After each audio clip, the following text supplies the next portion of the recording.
how to check your current location on Google Maps. Hey everyone, welcome back to the channel. If you are new here, don't forget to hit the subscribe button and turn on the notification bell to not miss any updates. So in today's video, I'm going to show you how you can check your current location on Google Maps. You need to head over to your settings and make sure that you have given location access.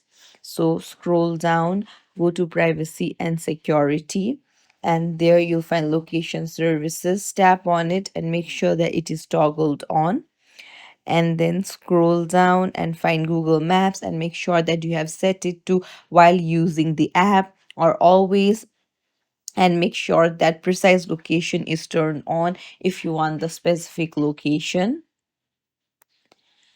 And then what you need to do is you need to come back and then go to Google Maps, and you will see a blue pointer.